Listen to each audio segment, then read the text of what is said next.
So as for my book, it's really written in 3 sections. The first section is a brief history of the Mohican people and brings you right up to where they are in the modern day. Then there's a summary of the life of Jonathan Edwards and his biography right from his time when he was born up until his death. And then the third section is an analysis of some of those sermons that he preached to the Mohicans. So besides the time I spent in Stockbridge at the library and museum, I went to Yale to the Beinecke Rare Manuscript Library and actually pulled out the sermon notes for the sermons that Edwards had preached. And any of you that have had an experience of looking at the original documentation, there is something very surreal about it when you hold their notes in your hands and look at them and realize how much history and the depth of meaning is in this document that's sitting in your hands. And so then besides the Beinecke material, my wife and I take my wife on all these little treks. I get her to tromp graveyards with me, much to her chagrin sometimes. But we traveled then onto the reservation in Boulder, Wisconsin. And I must tell you, the Mohican people were so gracious and helpful, especially knowing that someone was willing to tell their story. And since then, I've been taking online Mohican language classes with the tribal people, which is great fun. It's a lot of fun. Frankly, I'm a bit surprised at how well the book has been received. The publisher held a pre-publication sale on the book, and he told me it was the best pre-publication sale of any book that he has ever published. And as Heather had put in the notice on the Bidwell Museum website, I opted not to take any funds from the sale of this book. So I would encourage you to buy one because I have designated all of my royalties to go to the Mohican Indian tribe for youth education programs there. So if for no other reason than you want some, something to read to put you to sleep, you'd make a donation to the Mohican Indian tribe and keep the history of the New England area alive. Well, before I begin, I need to share a couple of little anecdotes with you, a couple of Twilight Zone moments, if you will, from when I was doing my research. My wife is of Dutch extraction. Her direct grandfather, 9 generations ago, Tunis Slingerland, was a Dutch fur trader who came to the Albany, New York area in 1651. And we knew from family history that Tunis had purchased 10,000 acres of property from the local tribe, the Wolf, Bear, and Turtle clans, which is all we had. And so it was for a couple of muskets and 35 quarts of rum and some cider. As you see, alcohol was a very big thing for the Dutch fur traders. But we didn't know which tribe it was. When we were in the Stockbridge Library going through some documentation and books, my wife found the sale of that property in the Albany records, and he purchased that property from the Mohican Indians. And we're going, oh my goodness, your family is involved in this research that I'm doing. Well, then in studying the history of the tribe, getting into the mid-1800s, 1848, the minister, the Presbyterian minister to the tribal people was somebody by the name of Jeremiah Slingerland, my wife's maiden name. But Jeremiah was full-blood Mohican. That's not the surprise. It was common for them to take the names of English or Dutch people. But Jeremiah's wife was white. She was not Indian. And her name was Sarah Seymour. Well, my wife's grandfather and great-grandfather's middle name is Seymour. And her grandfather was an itinerant Methodist minister in the Niagara region. So there are these 2 connections that my wife has to this research, totally independent. We had no idea when I started it. We haven't found a connection to Jeremiah yet, although we're hoping to find something. Well, let me begin. It was stated by Ezra Stiles, who was the 7th president of Yale, that within 30 years of Jonathan Edwards' death, his works would pass into obscurity, and that he would be all but forgotten. Stiles said that Edwards' works would be given, in quote, transient notice, perhaps scarce above oblivion, and when posterity occasionally comes across them in the rubbish of libraries, the rare characters who may read and be pleased with them will be looked upon as singular and whimsical, end quote. Well, his predictions couldn't have been further from the truth. The works of Jonathan Edwards have consistently influenced theologians and Christian thought from the time he wrote them down to the present day. Indeed, Edwards is still one of the most studied of the 18th century theologians. Well, Jonathan Edwards was born in East Windsor, Connecticut on October the 5th, 1703, and he was the fifth of 11 children born to the Reverend Timothy Edwards and Esther Stoddard Edwards. He had 4 younger and 6 older sisters. He was the only boy. Well, all of the children were over 6 feet tall, and apparently the locals used to joke about Timothy's 60 feet of daughters. Well, Jonathan's early education was at the hands of his father, who was a very rigid and demanding teacher. Indeed, Timothy educated all of his children, daughters included, which made his daughters quite imposing to potential suitors. Well, at an age when children today barely know the alphabet, Jonathan began the study of Latin. And by the age of 12, he had mastered Latin and had progressed to Greek and Hebrew. In September of 1716, Jonathan, aged 13, entered Connecticut Collegiate College, later known as Yale University, in New Haven. He graduated first in his class in September of 1720 with a bachelor's degree and went on to complete his master's degree in 1722. His spiritual training came predominantly from 2 sources, his father Timothy and his maternal grandfather Solomon Stoddard, who was the most renowned man in the Connecticut River Valley. Stoddard was an imposing and influential man and was the pastor of the Congregational Church in Northampton, Massachusetts. Many in the area referred to him as the Pope of the Connecticut Valley, although not to his face.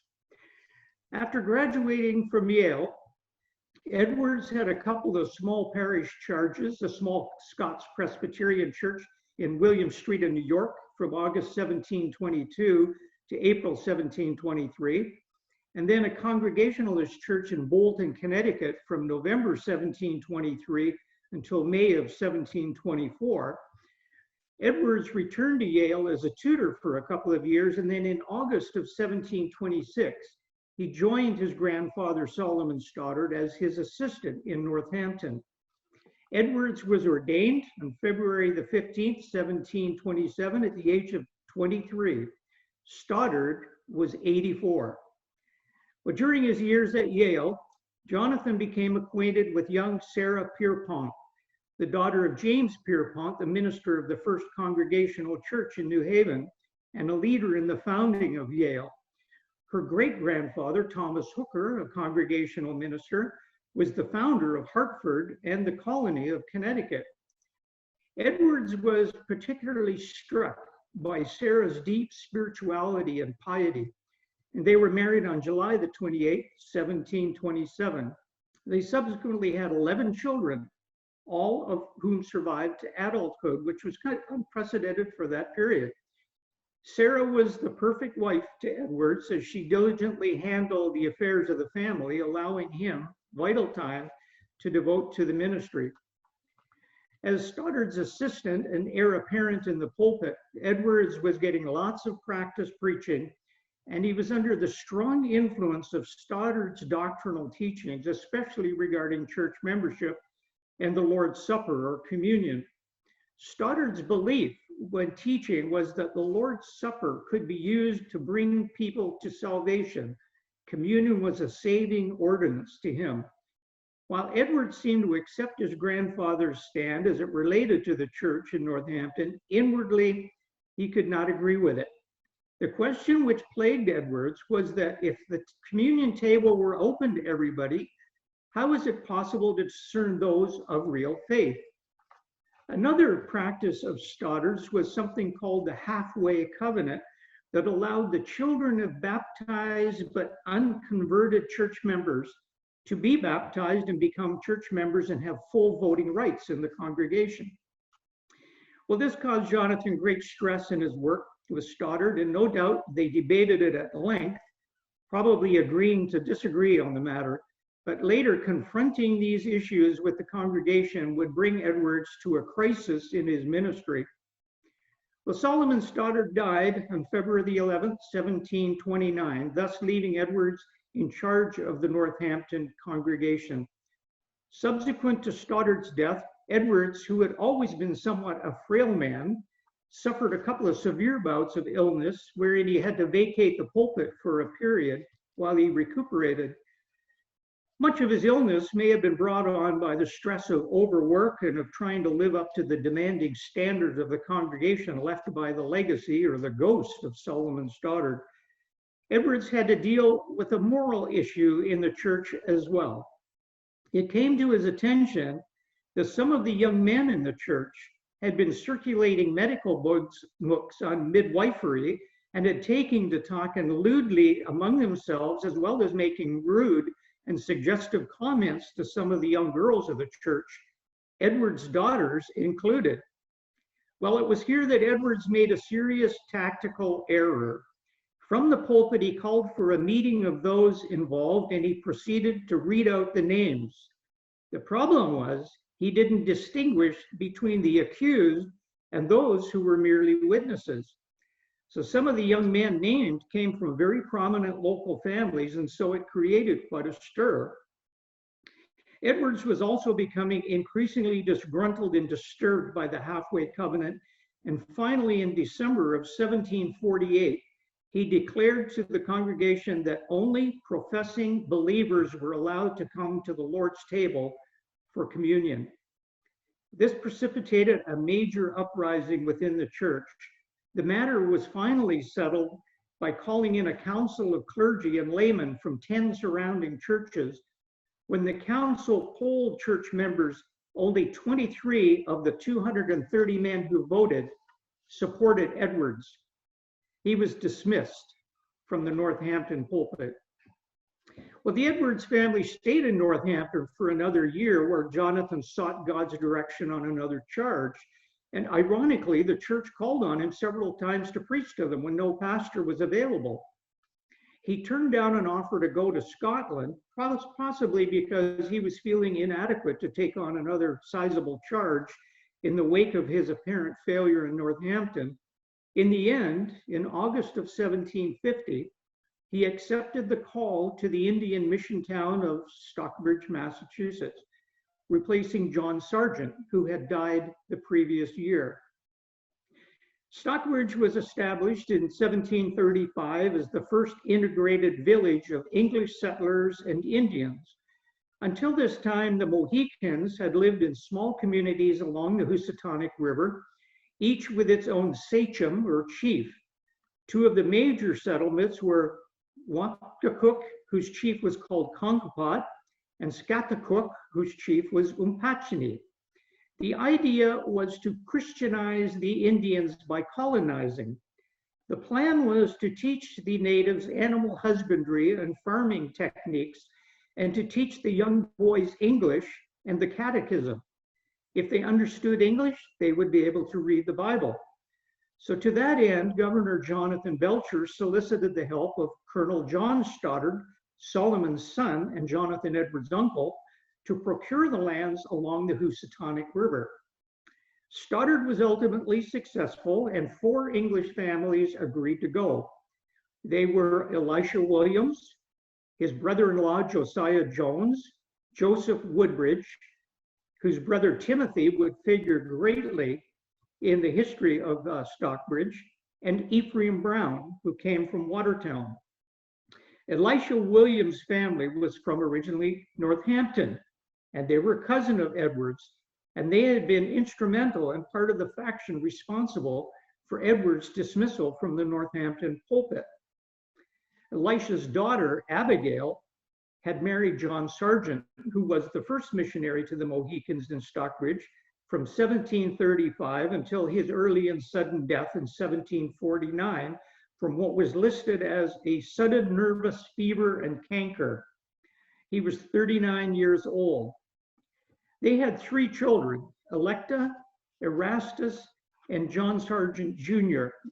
Electa would marry Colonel Mark Hopkins, Erastus became a medical doctor, and John Jr. would become a minister and later a pastor to the Mohicans after their move to New Stockbridge, New York. During the years before Edward's arrival, the Williams family were already conniving to control not only the politics of Stockbridge, but to acquire more and more land. The first choice for Sargent's replacement was none other than Ezra Stiles, whom we've already heard about. Abigail Sargent tried to convince him to come and take the appointment, and Stiles came to Stockbridge twice and stayed with Abigail. Well, Stiles was an eligible bachelor and she was a young widow, so she may have had some ulterior motives in trying to get him there. But his father, Reverend Isaac Stiles of New Haven, counseled him against taking the appointment, so he refused to come. The missions board then called Edwards to Stockbridge, and Ephraim Williams, writing to a friend, said that the only good from Edwards' coming would be that it would drive up the value of his land. Well, Edwards had always been missions-minded, and he had been a financial subscriber to Indian missions for some time. In his book, Personal Narrative, he wrote, and this is a quote, "My heart has been much on the advancement of Christ's kingdom in the world. The histories of the past advancement of Christ's kingdom have been sweet to me. When I have read histories of past ages, the pleasantest thing in all my reading has been to read of the kingdom of Christ being promoted, and my mind has been much entertained and delighted with the scripture promises and prophecies of the future glorious advancement of Christ's kingdom on earth," end quote. Edwards served as a trustee for the boarding school at Stockbridge from 1743 to 1747, and the Northampton congregation under Edwards' direction had heavily supported the work in the mid-1740s. As well, he was no doubt familiar with a sermon that his grandfather, Solomon Stoddard, had preached in 1723, which was entitled, "Question, Whether God is not angry with our country for doing so little toward the conversion of the Indians." Additionally, Edwards was very well of the work of David Brainerd among the Indians along the Susquehanna River. And Brainerd had died in 1747 in Edwards' home in Northampton of tuberculosis at age 29. When Edwards came to Stockbridge, he settled among the Indians and their children played together. Jonathan Jr. became so fluent in the Mohican language that he said that there were many words that he didn't know the equivalent of in English. He later went on to write a grammar book on the Mohican language, which was entitled Observations on the Language of the Mohican Indians. Edwards preached twice on Sunday mornings, once to the English, in English, and once to the Indians through an interpreter. Unlike his predecessor, John Sargent, who became fluent enough to preach and pray in Mohican, Edwards had never learned the language. Edwards cared deeply for the Mohicans, and he carried on a constant writing campaign to the authorities on their behalf. In this effort, he was somewhat successful, for during his tenure at Stockbridge, there were only a few transfer of Indian lands to the English. But after Edwards departed Stockbridge in 1758, in the next 10-year period, 1759 to 1768, there were 87 land transactions involving Mohican properties. Lyon Miles, who lives in Stockbridge, wrote a book called The Red Man Dispossessed, and he calls the period after Edwards the Great Land Grab. And here's one example recorded in Miles' book. In 1742, several Indians began to clear and fence a 70-acre tract of land with John Sargent's encouragement. Ephraim Williams claimed this land for himself and ordered that the work be stopped.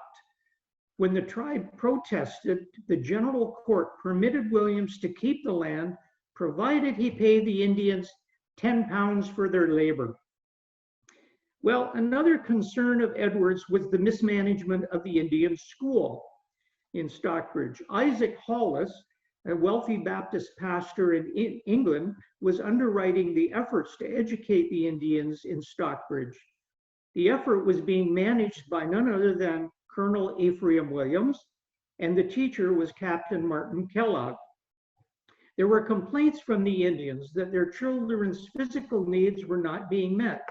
They were not being taught anything, and they were being used as farmhands to work Williams and Kellogg's fields. Edwards accused the two men of embezzling the school's funds, a charge that was ultimately proven to be true. And he wrote many letters to those of influence among the commissioners in Boston.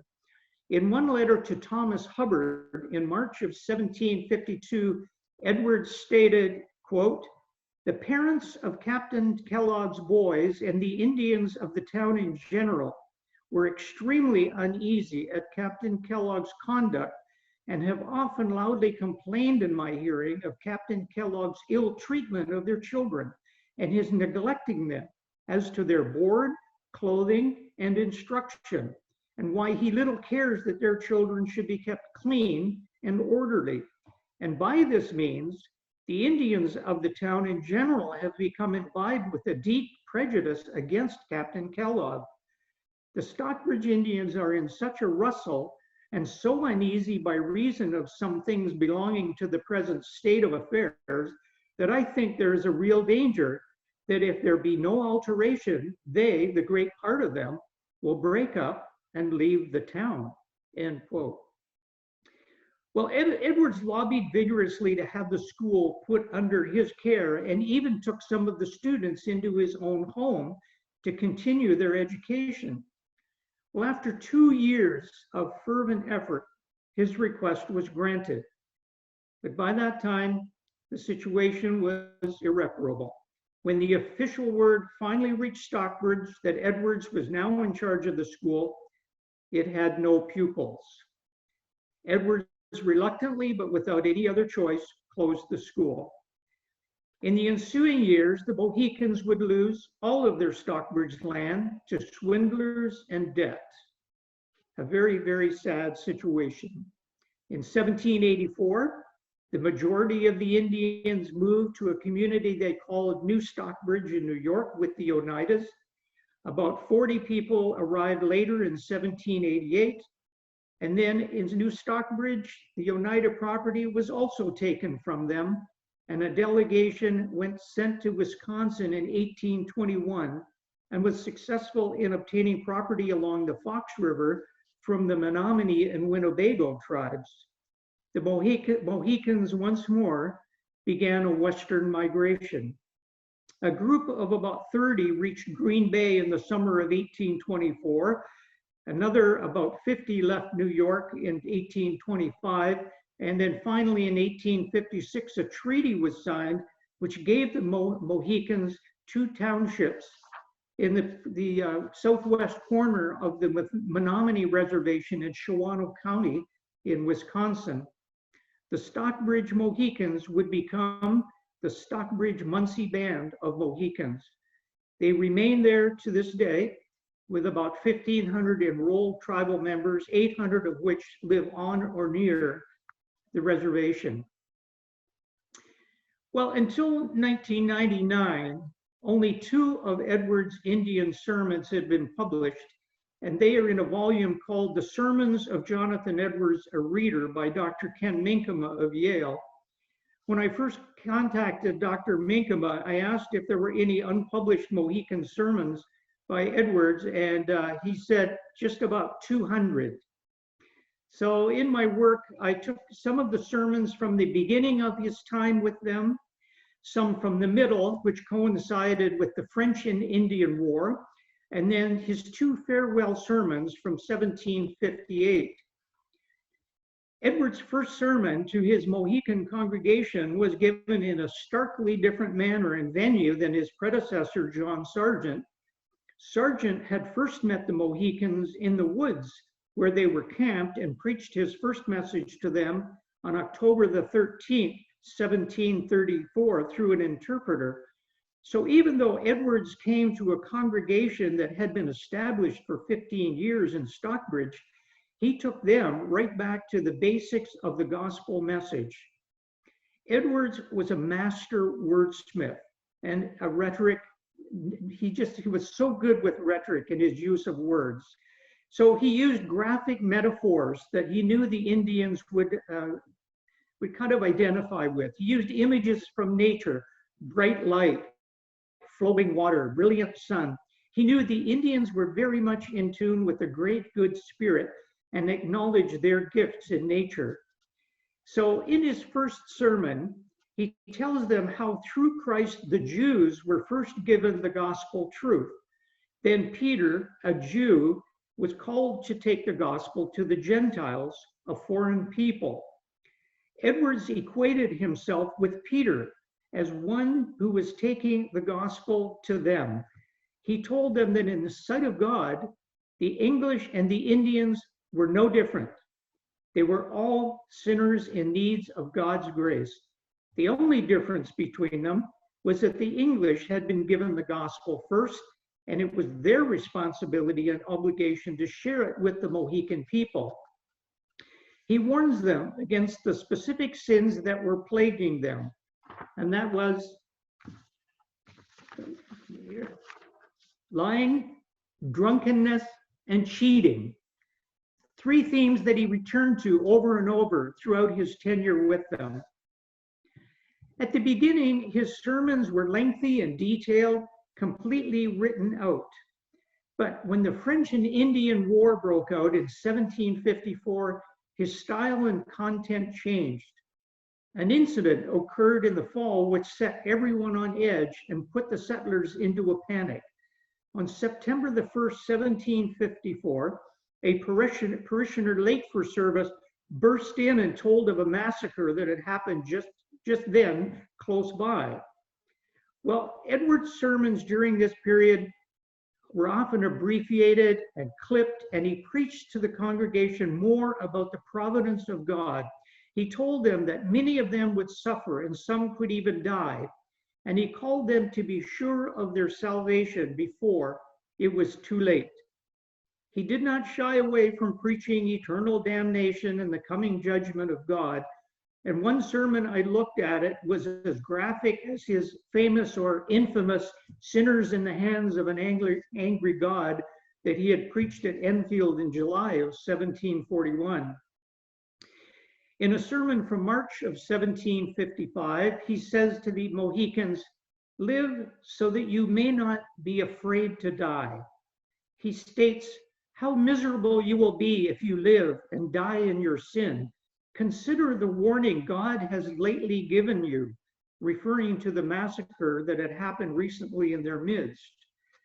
Edwards preached two farewell sermons to the Mohicans in January of 1758, a week apart. In the first sermon, he tells them never to forget the ministers and those who had sacrificed to bring them the gospel.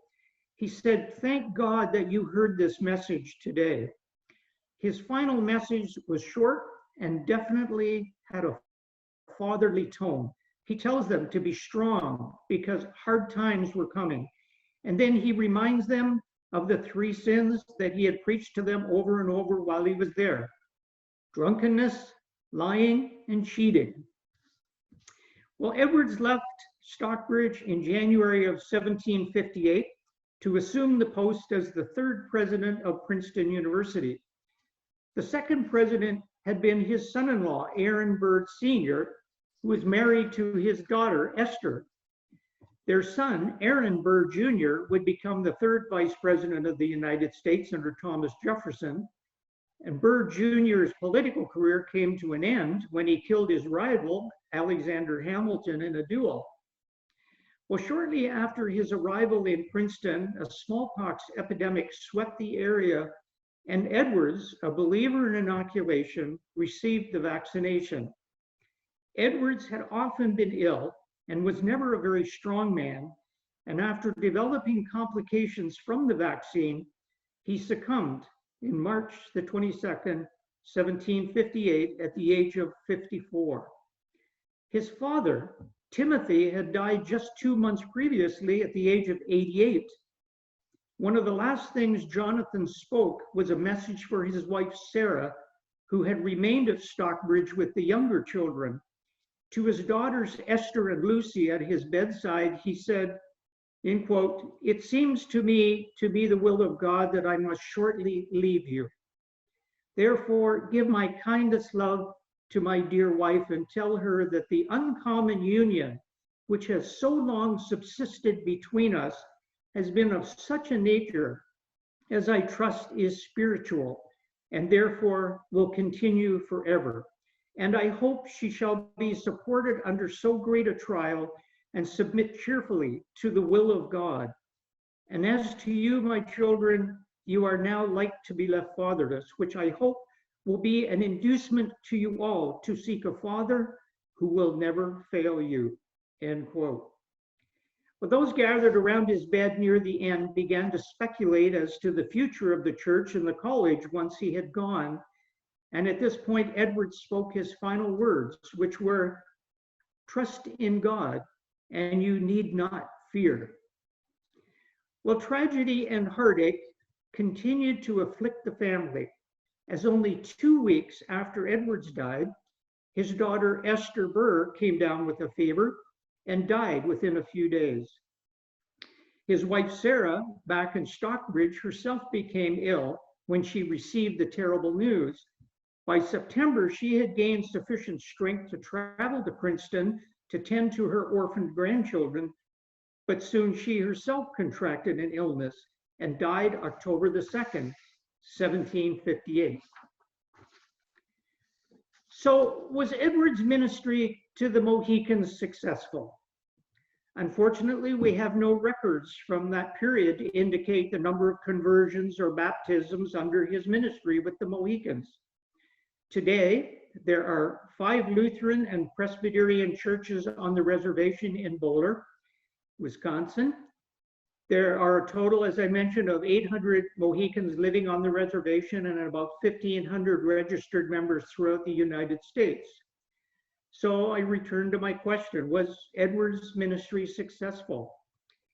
Well, in doing my research, I spoke with a tribal member, Mark Shaw, who lives in St. Louis, and he emphatically stated to me, and this is a quote, "If it were not for the ministry of Jonathan Edwards, my ancestors, my grandmother, my mother, and I would not be Christians today." So it would appear that Edward's legacy lives on. Thank you. Great, thank you so much. That's such a fascinating story, and I'm sure it's such a familiar, so many familiar names in that story to so many of our members and friends over the years. You know, the Williams family, the Stoddard, you know, they come up so often, even in some of our Bidwell lore series. So yeah, no, this was really great. One question that I was thinking of, and I was going to tell everybody to, if you have any questions for Roy, please type them into the chat, and I can certainly ask him, or he can look at them. But have you given any of this presentation to the tribe, or shared any of your research with them? Yes, actually, I did an online lecture with the tribal members as well through the R.V.D. Miller Library Museum is where they house all of their artifacts and their documentation. And so they were doing online lectures, and I did one with them back about maybe 2 months ago. Oh yeah. Oh no, that's great. So this was information that did they not have any the information about Jonathan Edwards in their archives to this extent with the research you've done? Most of Edwards' archival material is either in Stockbridge, the town records there have his land sales and the property they owned, and then all of his papers are pretty much at Yale at the Beinecke. So the R.V.D. Miller Museum Library didn't have any of Edwards' original papers at all. And I think you told me when we talked. Yeah, in Stockbridge, though, one interesting artifact they have is Edwards' writing desk, which is 6-sided and it rotates. So Oh. he could be working on 6 different things at the same time. So if you're ever in Stockbridge, go down to the basement of the library, and yeah, that's his original working desk. Oh, wow. Oh, I had no idea. I'm going to add this to my list of things to do the next time I can go to the library there. Oh, I had thought of a question I was going to ask you when we were talking about that, and now it's left left my head. I did want to ask, I thought it was the whole story about the school, I thought was really fascinating and sad.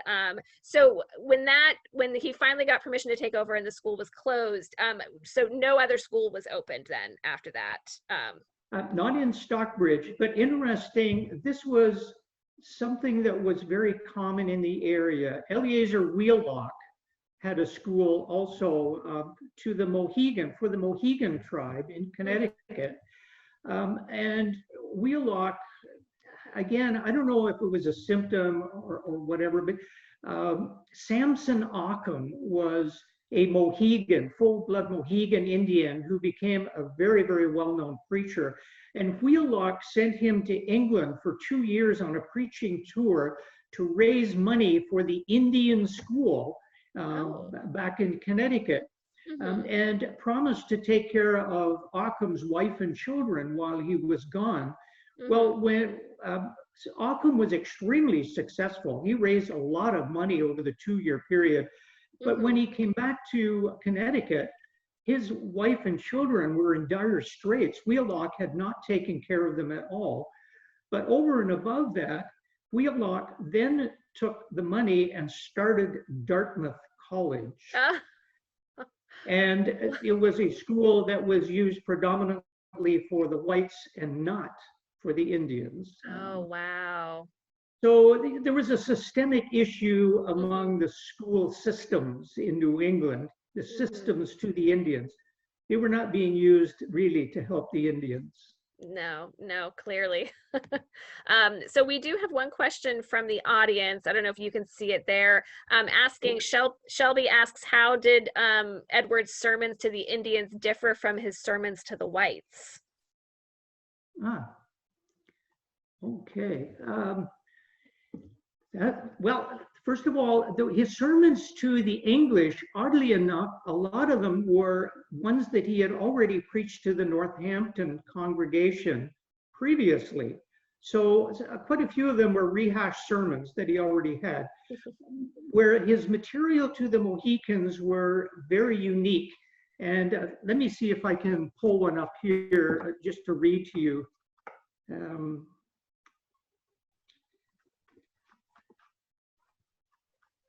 Let's see, just bear with me here. I'll go to his first sermon. See if I can find here. I'm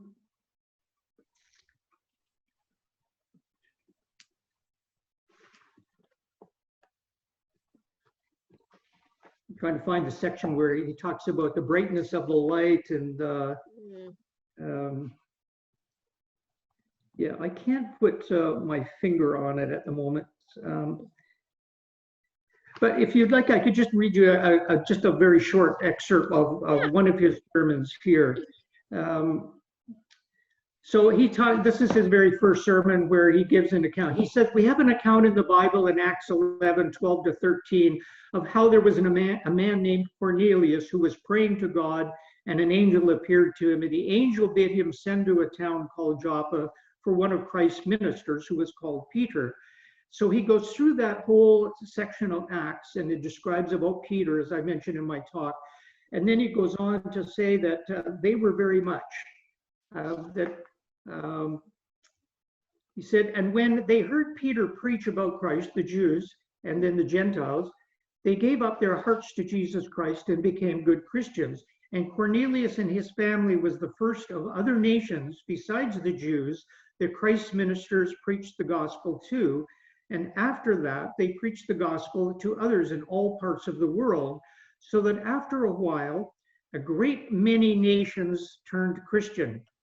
And after this, the English nation had the gospel preached to them and turned Christian, who were before heathen. Now I am come to preach the true religion to you, and to your children, as Peter did to Cornelius and his family, that you and all your children may be saved. And I hope that you will mind what I say to you and joyfully receive my words, as Cornelius did the words of Peter. Now, therefore, I tell you what true religion is, and what that religion is that you must have if you are ever to be saved. And here he kind of points to the Iroquois Indians who had come under the French influence in Canada. There was a great conflict there because with the French and Indian War looming, the French were trying to garner the Indian support in the US. And of course, the English settlers in the US were trying to make sure the Indians hit on their side. So there was this anti-Catholic sentiment. And it comes out here in Edward's sermons. He said, true religion doesn't consist in praying to the Virgin Mary and to saints and angels. It doesn't consist in crossing themselves and confessing sins to the priest and worshiping images of Christ and of the saints and other things that the French do. Nor does true religion consist chiefly in being baptized, going to church, and coming to sacraments. Good Christians should do these things, but these are not the chief things in true religion. And so then he goes on further in the sermon to delineate what true religion is for them. So his sermons were very long. Wow. Yeah. And as I mentioned, his first, at the beginning, his outlines were all handwritten. I took photographs of these particular ones, and they would go on for 40 pages, 40 or 50 pages. Wow. Where when you get into the French and Indian Wars, the sermons that he preached there, they would be on 3 or 4 pages, and they were very just point form, where the previous ones were totally written out. Oh my gosh. Wow. Quite a transition. 40 pages. That's a long sermon. So we have a few more questions here. Okay. One that I think it was just sent to me privately. Someone asked, what was Edward's denomination? He was Congregationalist. Yeah, that's what I was thinking. Okay, and then a few more down here. Someone has asked, Dartmouth has a clause commitment to the Indians, such as they could go tuition free. Do you know anything about that? Have you heard that before? Let me find that again, because I have trouble hearing. So what was that again? So there's one about Dartmouth. It's the third one up from the bottom. Yeah. Oh yeah. Okay. It has some clause commitment to the Indians. I don't know whether they do or not. As a matter of fact, I've just started doing some research in Samson Occam. Interestingly, Wednesday evenings, I have the Mohican language class first, and then I've been attending a book club with the Brotherton Indians, which are the Mohicans, Samson Occam and their group, because I got interested in his story and have just started doing some research on Wheelock and Samson Occam, and so I couldn't really speak to that, I'm sorry. So yeah, below that too, you've got 2 more questions. One about the Mohicans' spiritual beliefs. The Mohicans are very definitely monotheistic. They believed in the great good spirit who was the giver of everything. They also believed there was a malevolent spirit, but that the great good spirit was over all. So very similar to our belief in God and Satan, if you will. That foundation, that monotheistic belief and their connection to nature made accepting the gospel very easy for them, because it was like when the Apostle Paul went to Athens, Greece, and he saw this monument, this statue to the unknown God, and he used that as a segue to preach to the Romans. He said, I see you're very religious. You have this statue to the unknown God. Well, let me tell you who this unknown God is. Well, Edwards was the same, and John Sargent. They used that as a segue to actually show the Mohicans who the great good spirit really was, and that he loved them enough to send his own son to relieve them from the sin in their life. Interestingly, Edwards and Sargent were different in how they dealt with the Mohican tribal rituals. One example I have in my book there was a brave who went out and killed a deer and brought it in. And so all of the elders, they invited Sergeant to attend the ceremony. And so when they were inside the wigwam, the deer was in pieces, and they put the whole thing back together. It was hanging up, it had been quartered. So they put it all back together on the table. And then the chief elder of the tribe prayed over it and thanked the great good spirit for providing this animal, which would give them food and clothing and all of the benefits that would come. And then they proceeded to cook it up, and everybody shared in it. The brave did not take any, the one who had killed it. That was his gift to the tribe.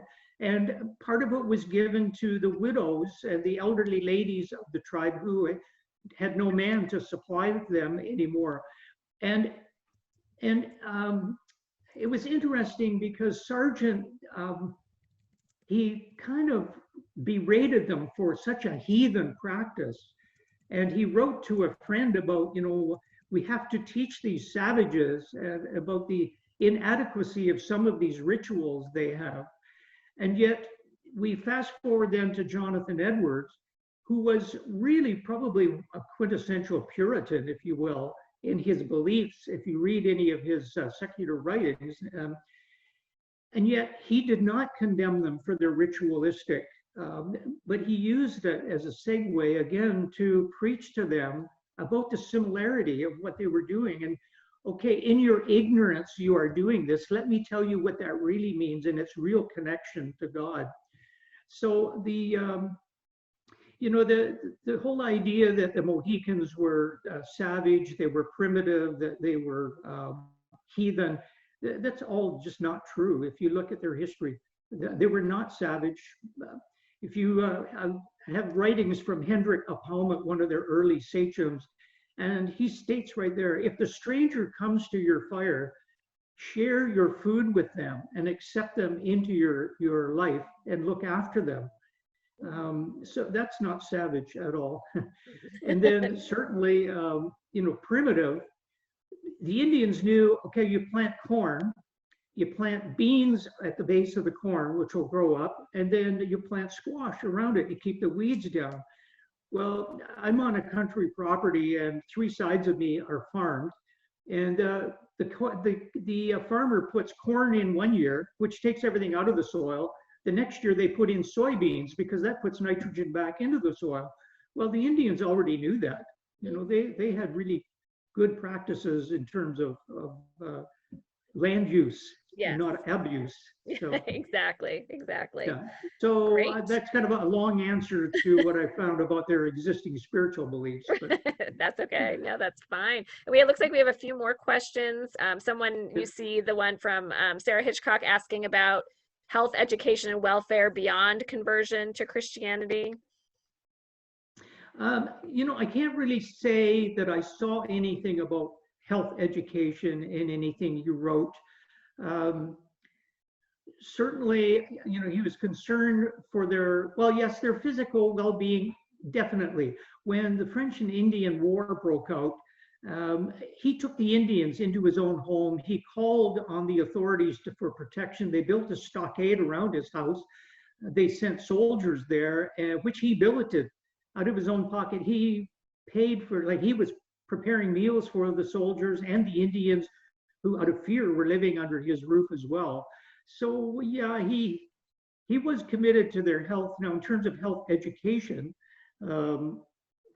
whatever was being taught, yeah. But definitely the documentation to the commissioners in Boston, it was proliferous. If you go into the archives and see how much he actually wrote on their behalf, it was voluminous. So he fought for them. Mm-hmm. And then there's a kind of question, more of a comment from Michael Forbes Wilcox, who's actually Rick's brother. Who's on the call. He has a great interest in local history and Mohican history as well. So there's a comment there from, his name's Michael. And then below that, there is a question about Ephraim Williams. What does he say? Yeah, down there near the bottom. Who was so bad to the Mohican students, the founder of Williams College. Okay. So is that a question or a comment? I think that someone's asking, Oh, was okay. Ephraim Oh, there we Williams? are. Yeah, Yeah, yeah. got it. So he asked whether Edward's ministry was a success. To the extent he forestalled the great land grab, he was, yes. Cultural exchange, absolutely. English, yeah, so yeah, very good comment. Thank you for that. Very good. And then looks like just below that is a question about Ephraim Williams. Yes, he was the founder of Williams College. Right. Yep. Right. Yep. The Williams are notorious. And then let's see. Then Sarah Hitchcock notes below about Dartmouth was founded as a college. Sampson was one of the first students.